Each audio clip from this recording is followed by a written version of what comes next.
ठाण्यातील starfish sports फाउंडेशनचा 6 वर्षीय जलतरणपटू रेयांश सानिका दीपक खामकर यांनी विजयदुर्ग येथील अरबी समुद्रामध्ये मालपे जेट्टी ते वाघोटन जेट्टी हे 15 किलोमीटरचे आव्हानात्मक सागरी अंतर 3 तासात पोहून पार केले आहे. 15 किलोमीटरचे अंतर पार करणारा रेयांश खामकर हा सर्वात लहान जलतरणपटू ठरला असून त्याची दखल इंडिया बुक रेकॉर्डने घेतली आहे. याबद्दल त्याचं सर्वच स्तरातून कौतुक होत आहे. सांस्कृतिक कार्य तसेच माहिती तंत्रज्ञान मंत्री ॲडव्होकेट आशिष शेलार, ठाणे जिल्हा हौशी जलतरण संघटनेचे अध्यक्ष ॲडव्होकेट निरंजन डावकरे, महाराष्ट्र राज्य हौशी जलतरण संघटनेचे उपाध्यक्ष राजेश मोरे यांनी देखील रेयांशचं अभिनंदन करून त्याला पुढील वाटचालीसाठी शुभेच्छा दिल्या. रेयांश खामकर हा स्टारफिश स्पोर्ट्स फाउंडेशनच्या माध्यमातून जलतरणाचे धडे प्रशिक्षक कैलास आखाडे यांच्याकडून घेत असून तो ठाणे महानगरपालिकेच्या कैलासवासी मारोतराव शिंदे तरण तलाव येथे दररोज सराव करत आहे.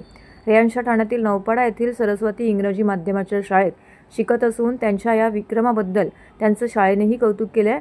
गेल्या वर्षभरात विविध स्पर्धांमध्ये रेयांशने 13 पदके प्राप्त केली असून यामध्ये 5 सुवर्ण, 5 रौप्य आणि 3 कांस्य पदकांचा समावेश आहे. विजयदुर्ग येथील सागरी जलतरण ही रेयांशची पहिलीच सागरी जलतरण स्पर्धा होती. या स्पर्धेत सहभागी होणारा हा जलतरणपटू असल्याने सर्वांचीच उत्सुकता शिगेला पोचली होती. परंतु हे अंतर अवघ्या 3 तासामध्ये पार करून रेयांशने एक विक्रम केला आहे. त्याने केलेल्या या कामगिरीची दखल इंडिया बुक ऑफ रेकॉर्डने घेतली असून रेयांशला देऊन त्याचा सन्मान देखील करण्यात आलेला आहे.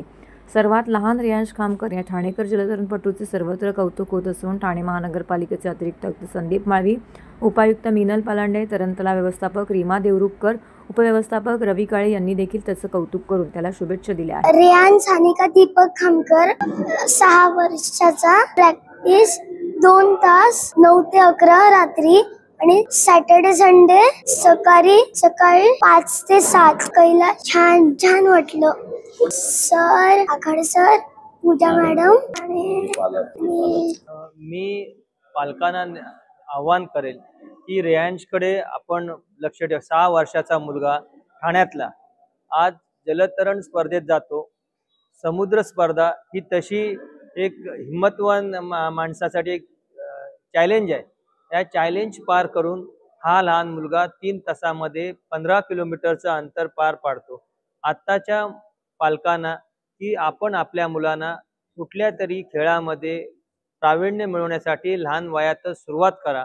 रेयांशनी ज्या पद्धतीनं सागरी स्पर्धा पूर्ण केलेली आहे आणि ठाणेकरांचं नाव त्यांनी इंडिया बुक ऑफ रेकॉर्डमध्ये आणलेलं आहे, हे कौतुकास्पद आहे. आणि अशाच पद्धतीनं नुसतं रेयांश नाही तर रेयांशचे पालक, रेयांशचे कोच ज्यांनी ही स्पर्धा रिलेवरनं इंडिव्हिज्युअलवरती नेली आणि यशस्वीरित्या पार पाडली, ते कैलास आखाडे. ह्या सगळ्यांचं ह्यात कौतुक आणि अभिनंदन दोन्ही करावं तेवढं थोडं आहे. विजयदुर्गला मालपे जेटी ते वाघोटन जेटी अशी 15 किलोमीटरची स्पर्धा होती. त्या 2 स्पर्धा असतात, एक 15 किलोमीटर आणि 30 किलोमीटर. त्या आम्ही गेली 3रं वर्ष, आम्ही 2 वर्ष अगोदर पण 30 किलोमीटरची स्पर्धा झाली. त्यावेळी पहिल्यांदा 15 किलोमीटरची स्पर्धा झाली. 15 किलोमीटर स्पर्धेमध्ये त्या स्टारफिशचे जवळजवळ 10 जलतरणपटू सहभागी झाले होते. रेयांश खामकर हा सगळ्यात छोटा जलतरणपटू होता आणि आम्ही पहिले 4 जणांची रिले पद्धतीने आम्ही करायचा विचार केला होता. पण तिथे गेल्यावरती चौघांनी सोलो करण्याची आम्ही मनशा बाळगली आणि त्यांनी सगळ्यांनी सोलो पद्धतीने इव्हेंट तो सक्सेसफुली कंप्लीट केला. त्यामुळे रेयांश खामकर हा वयवर्ष 6 वर्ष आणि 2 महिने सगळ्यात यंगेस्ट म्हणून त्याला इंडिया बुक ऑफ रेकॉर्डने त्याला पुरस्कार देऊन गौरवलेले आहे. नमस्कार, मी दीपक खामकर, मी रेयांशचे बाबा आहे आणि आम्ही दोघं पालक आहोत त्याचे. आम्ही स्विमिंग सुरू करताना आम्ही असा विचार केला होता की त्याच्या हेल्थ पर्पजने आम्ही स्टार्ट करू, की तो फिट राहील त्या दृष्टीने. पण कारण सध्याचं असं होत आहे की मोबाईल घरी असलं की किंवा TV त्याच्यापासून थोडंसं परावृत्त करण्यासाठी काही वेगळी ॲक्टिव्हिटी आपण द्यावी असं आमच्या डोक्यात होतं. त्यात त्याला आम्ही सुरुवात केली आणि त्याच्यामध्ये त्याची प्रगती चांगली दिसायला लागली. पहिल्या 2-3 महिन्यामध्येच त्याची ग्रोथ एवढी चांगली झाली की जूनमध्ये ज्या स्टेट लेवलच्या स्पर्धा झाल्या त्याच्यामध्ये तो नौखा असताना सुद्धा त्याने त्याच्यामध्ये 4 मेडल्स घेतले.